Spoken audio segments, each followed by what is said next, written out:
you use in the frontline setting, obviously the gynecologic oncology group as well as the ICON group had a stop point. It was a trial, you stopped it. But when do you stop it? How long do you continue it? Patient's doing well, you know the risk of recurrence is very high, that's unfortunately the facts. You stop at 18 months, do you go on if the patient's tolerating it? What do you do? Well, in the frontline studies, one study gave it for 16 months, the other study gave it for 12 months. And what I think both studies show, if you look at those survival curves, or the progression-free survival curves, is that they start to come together once you stop the bevacizumab. To me, that speaks to the fact that it ought to be given indefinitely, so long as toxicity permits and so long as the patient's willing to come in and get it. And most patients, once they get off the chemotherapy, feel so much better, they feel like they're on vacation taking just the bevacizumab. So right now, I think that the correct answer is we give it till either there is progression or unacceptable toxicity. Now, I recognize the cost implications and all of that has, but that's what the clinical trial data are telling us. So the final part of that then, and I appreciate that, and we're not talking about cost here. Cost is a big issue, but let's assume that cost is not an issue. There's got to be a point then you would stop because we have, presumably, or would you give it 5 years? Because there are going to be 20 to 30% of patients with ovarian cancer who are, quote, cured, end of quote, whatever that means. So when would you, I'm talking about a very nice rosy scenario here, but it happens in some people. So when would you stop? I don't stop unless one of those two things intervene. Three things. Either unacceptable toxicity, progression of disease, or the patient gets tired of doing it and says, I want to break off treatment and insists on that, okay? Okay. Comments, questions? Well, go ahead. Go on. I mean, I agree with most of what Dr. Thigpen said. I think that the observations related to timing or duration are important. If you look at the magnitude of effect in the recurrence disease trials, was more than double the effect on progression-free survival, and both of those trials utilized bevacizumab until progression. And I think that speaks to the mechanism of action of antiangiogenic agents, which are exploiting the tumor microvasculature and a relatively genetically stable phenomenon. At the same time, I think that because of the potential risks, one needs to counsel patients, especially those that are at lower risk of progression and death from disease, about the potential problems, especially in a situation where that patient could very well be cured, such as the patient that has completely resected advanced disease or minimal residual disease. I think that, based on mechanism of action, you can argue that you might end up with the same outcome in introducing an antiangiogenic agent at the time of recurrence and then continue.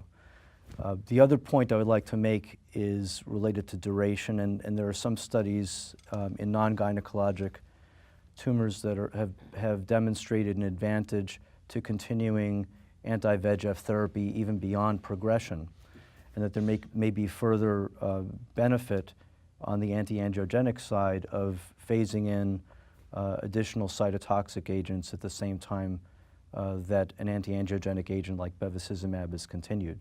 So I think a lot of it depends on risk level of disease. The higher the risk of progression and death from disease, it seems like those patients are benefiting to a greater degree compared to lower risk populations.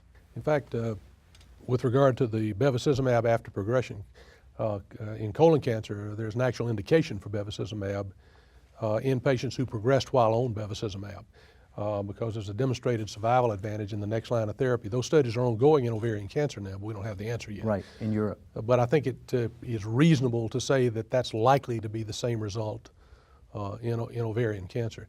By the way, you started off by saying that you were going to give us a time when you would stop the bevacizumab, but then you never did.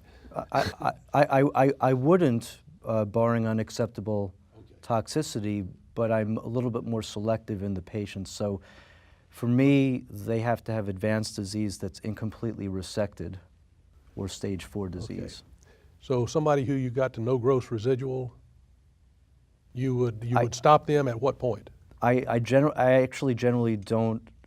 I speak with patients about bevacizumab in frontline therapy, but I generally don't recommend it as the initial approach if they have completely resected disease. Oh, you mean you don't include it at all in your treatment? In patients that have primary debulking surgery with completely resected disease, I talk to them about risk-benefit, and when I look at the sub-analyses of the trials and the magnitude of benefit, it seems to be in those patients with incompletely resected disease or in patients with stage 4 disease. Is that based on ICON 4 where they took their so-called bulky disease the group? ICON 7 study, I think that ICON 7, I think right? that Not subset analysis is important.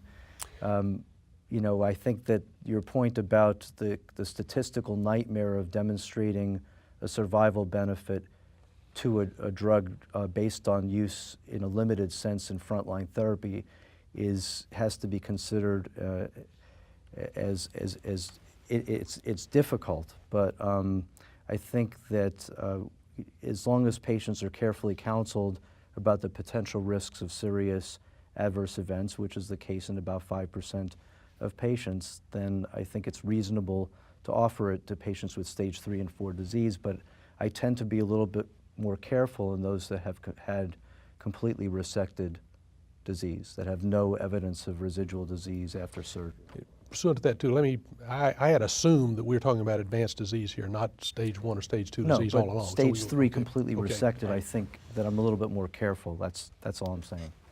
Well, obviously, there's just so much more to talk about that, and clearly we'll have a lot more to learn. Because obviously, one approach would be to use a lower dose, or even spread it out a little bit. Because both from the convenience and cost perspectives, we just don't have the answers to any of these questions.